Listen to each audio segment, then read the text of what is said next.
Ecobici y HSBC, la forma sencilla, divertida y ecológica de trasladarte por la ciudad, ahora con presencia en Coyoacán, presenta Lo que hay que saber.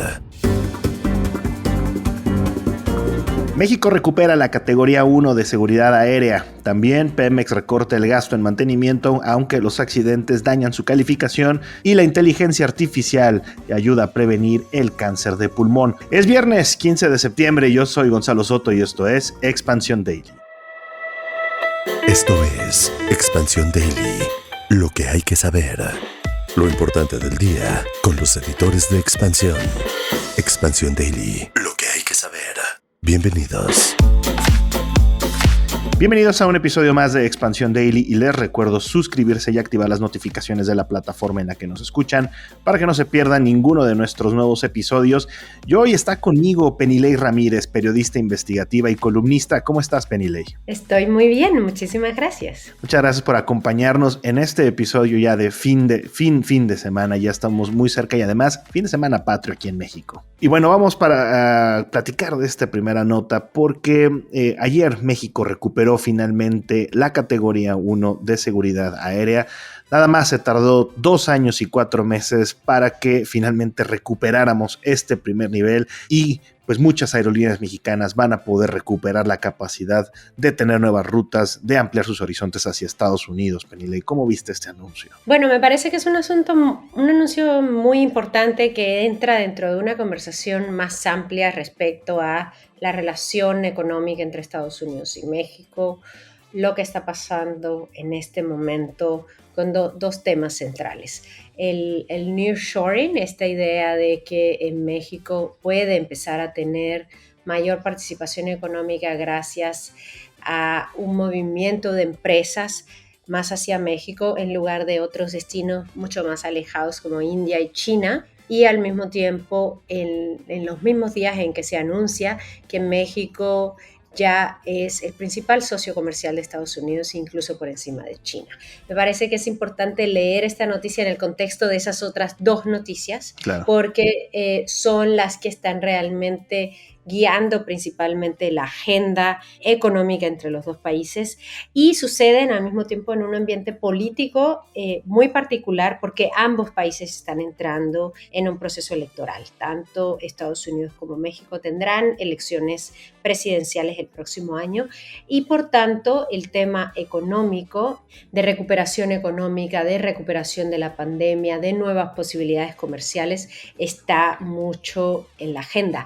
¿Por qué tiene que ver, digamos, la categoría de la seguridad aérea con todo esto? Es precisamente el lugar que ocupa México estratégico respecto a muchos vuelos que vienen a distintos lugares de Estados Unidos o a otros lugares de Norteamérica que pasan por México y vienen principalmente de Sudamérica. Después de la pandemia, Estados Unidos le ha costado recuperar sus niveles de aprobación de visas, los tiempos de aprobación de visas, etcétera, y se ha convertido, toda la región ha tenido, digamos, como un nuevo auge para recuperar su espacio como ruta alternativa, como ruta intermedia, y eso sucede al mismo tiempo que en Estados Unidos está habiendo una recuperación económica.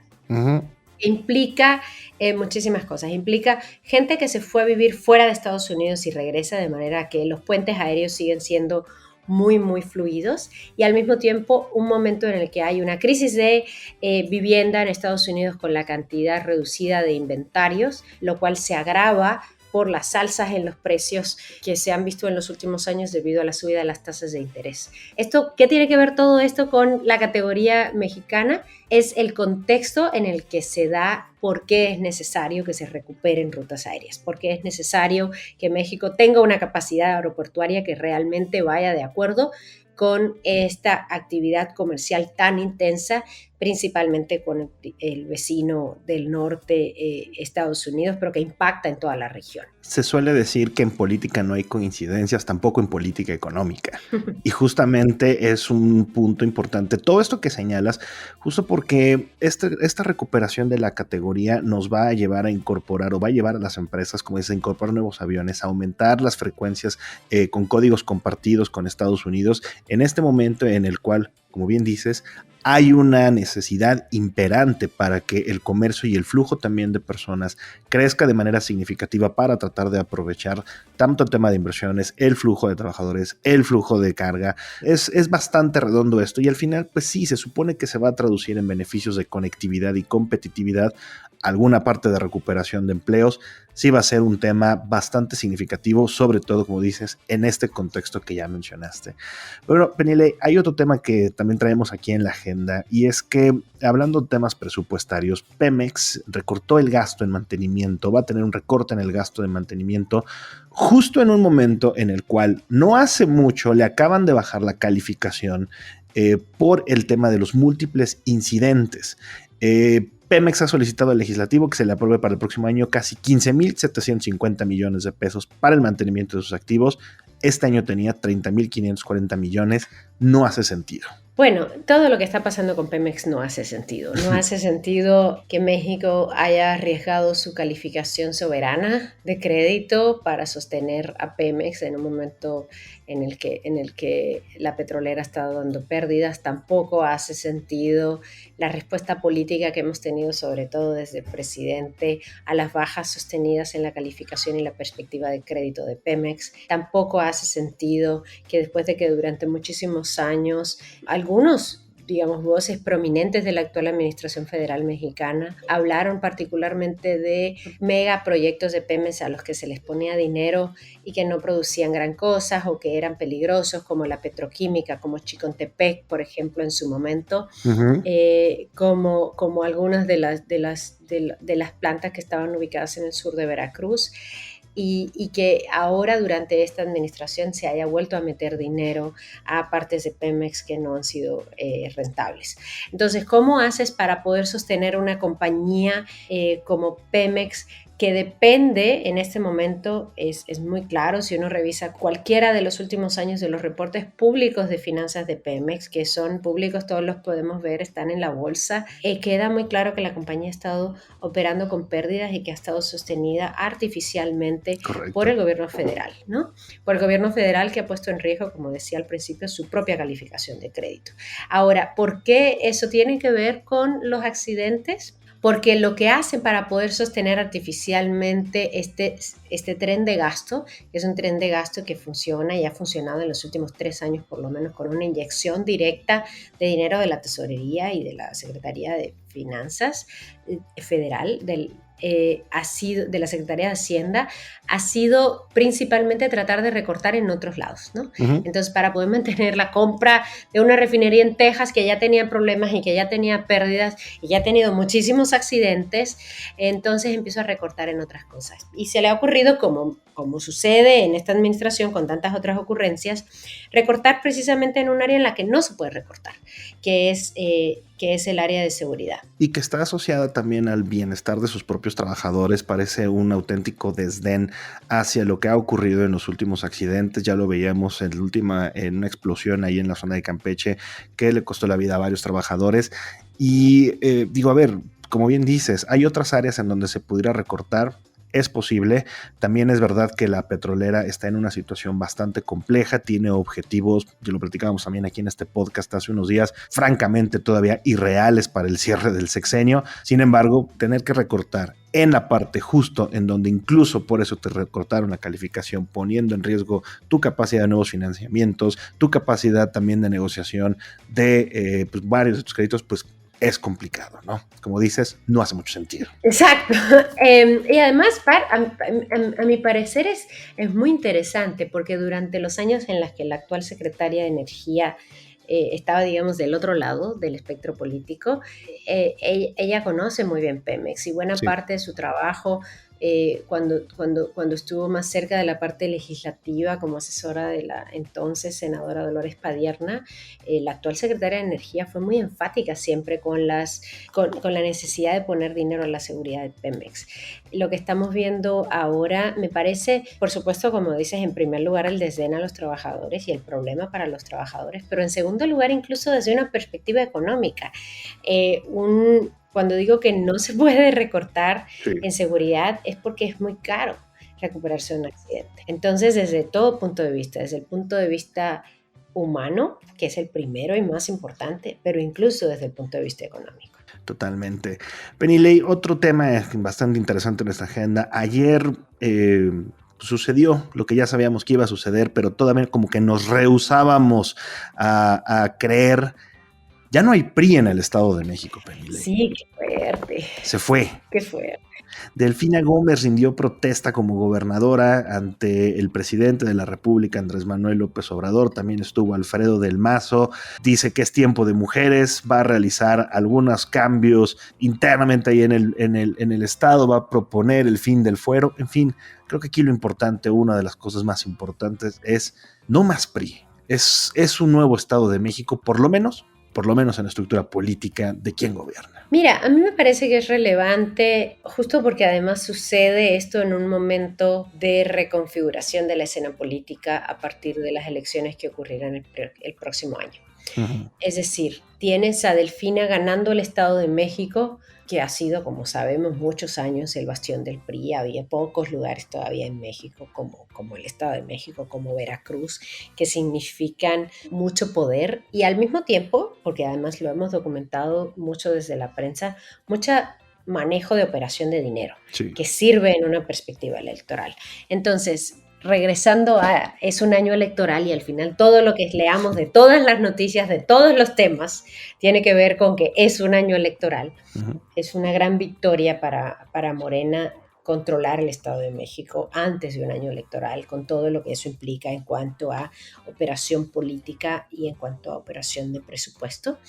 Desde el punto de vista de Delfina diciendo que es tiempo de mujeres, pues sí, yo creo que en México escribí justo hace un poco una columna que decía que es tiempo de mujeres, pero tiempo de mujeres para todos lados, no solamente dentro de Morena, ¿no? Claro. Y lo vemos con este asunto histórico de tener 2 mujeres candidatas presidenciales. Y tener asegurada que será una presidenta. Y muy probablemente, a menos que Marcelo tenga una turbo campaña con su turbo nuevo partido.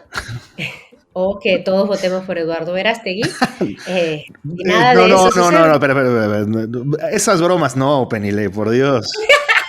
Solamente estoy diciendo, esas son las probabilidades. Si no es así, okay, pues sí será tiempo de mujer. Penilei, ¿qué razón te queda o qué opinas de todo lo que ha ocurrido también en este cambio o en esta entrega, lo que se ha llamado la entrega de la plaza, ¿no? Casi por parte del PRI? Ha habido un acercamiento particularmente llamativo entre Alfredo del Mazo, el gobernador saliente, bueno, ahora exgobernador, con el presidente. Mucho se ha hablado y justamente ayer volvieron a estar juntos en este adiós priista al Estado de México. ¿Qué lectura le das ahí? A ver, es que si pensamos, la operación política de Morena en muchos sentidos es muy similar al PRI de Estado. Hay muchas comparaciones todo este sexenio entre la manera como opera políticamente Morena hoy y como operaba el PRI en los 70s y en los 80s.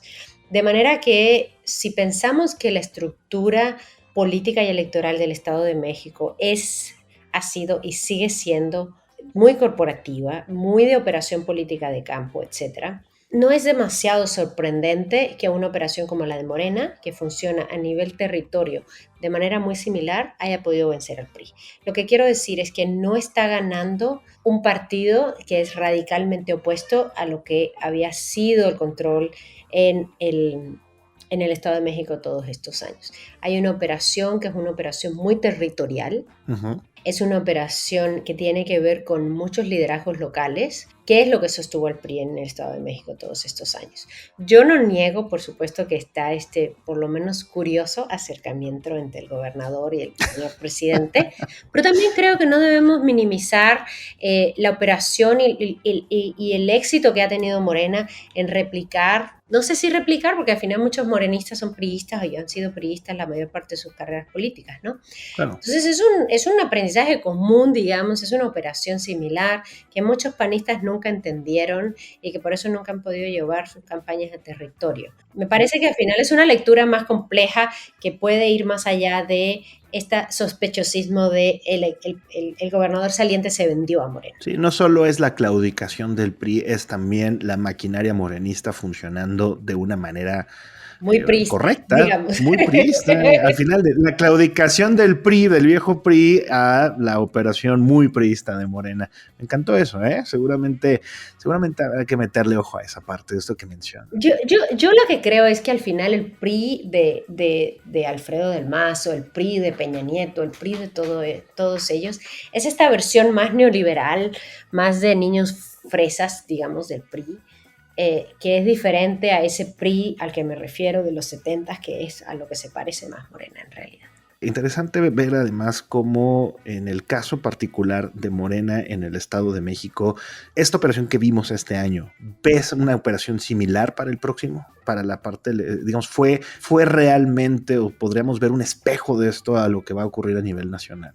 Bueno, yo creo obviamente que Morena lo va a intentar. Lo que me parece también es que el hecho de que exista una alianza va a ser muy interesante ver cómo funciona la operación territorial. O sea, más allá del poder de cada candidata en particular o del empuje que pueda tener en el caso de la oposición Xochitl Gálvez como candidata, va a pesar mucho que también logra operar cada uno de los partidos que participan en esta alianza en los territorios en los que tienen más control. Es decir, no es lo mismo operar de manera territorial en Querétaro y el control que tiene el PAN, digamos, para cómo deben operar allí, que cómo operan en el Estado de México. Lo que me parece muy interesante, yo creo que va a ser una gran prueba para el PRI, cuya operación territorial se parece bastante a la de Morena en muchos sentidos, en los territorios, digamos, que le toquen a ellos, ¿no? Okay. Operar dentro de esta gran alianza. Eso es lo que me parece que va a ser fascinante de ver como reporteros. Pues ya vamos a verlo, sin duda, no nada más, no el próximo año, en los próximos meses y en las próximas semanas vamos a comenzar a ver esta operación. Pero bueno, Penilei, vámonos ya con la última nota no nada más del día, de la semana, porque pues no todo está perdido. Aunque a veces parezca, no todo está perdido.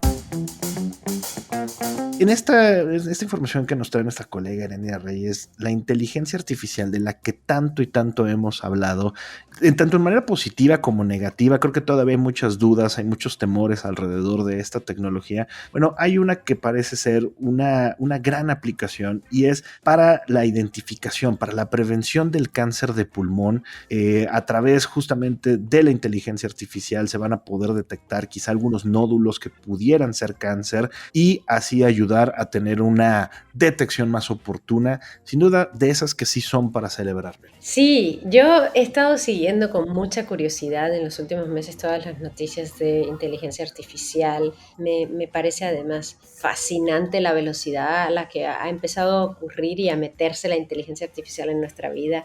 Me ha interesado mucho también las repercusiones que tiene para el periodismo y para cómo hacer periodismo. Pero creo que sin duda esta nota da en el clavo de cuáles son los beneficios concretos que vamos a poder ver, más allá de hacernos la vida más fácil en algún sentido o de preocuparnos en otro sentido, ¿no? Lo que me gusta es que permite ir sobre un tema que es central, que es el acceso a salud de calidad, el acceso a salud de calidad para personas en lugares en donde, como en Estados Unidos, en que los sistemas de salud públicos no existen o son tremendamente malos. Lo que me preocupa de lo que sé hasta ahora de esta historia es, de nuevo, como ha pasado con muchas otras historias de salud, el poder de 2 o 3 farmacéuticas globales que ya están acaparando mucha de la información, muchas de las bases de datos, muchos de los datos, valga la redundancia, que impactan luego en la venta de seguros, luego impactan en la distribución de esos seguros y en los costos. No necesariamente se democratiza rápido la tecnología en el ámbito de la salud. Entonces, bueno, Es una noticia que hay que celebrar, sin duda. No digo que no sea importante, creo que es una de las noticias que a mí me pone más contenta respecto a lo que está pasando con la inteligencia artificial. Creo que igual que con todos los otros usos de la inteligencia artificial, va a necesitar muchísima más regulación que no la estamos viendo, que no está yendo la regulación a la velocidad que está yendo la creación de la propia tecnología. Me parece que eso, en este caso en particular, el riesgo que acarrea es el acaparamiento de las grandes farmacéuticas. Correcto, digo, independientemente de eso, ojalá que esta tecnología pueda y se convierta por lo menos en un ejemplo de las cosas positivas que podemos ver en el mediano y en el largo plazo para la salud. Penile Ramírez, muchas gracias por habernos acompañado esta semana en este episodio de Expansión Daily. Un placer, me encanta el formato que tienen y me encanta escucharlos. Muchísimas gracias de verdad y pues también muchas gracias a ustedes por habernos escuchado esta semana y les recordamos que toda la información sobre estos y otros temas están disponibles en expansión.mx y leemos sus comentarios en las redes sociales de Expansión, @expansiónmx. Nos escuchamos el lunes. Expansión Daily. Escucha un nuevo episodio lunes a viernes a partir de las 6 de la mañana. Expansión Daily es un podcast de Expansión. Este episodio llega a ti gracias a rss.com, el podcasting hecho simple. Ecobici y HSBC, la forma sencilla, divertida y ecológica de trasladarte por la ciudad, ahora con presencia en Coyoacán, presentó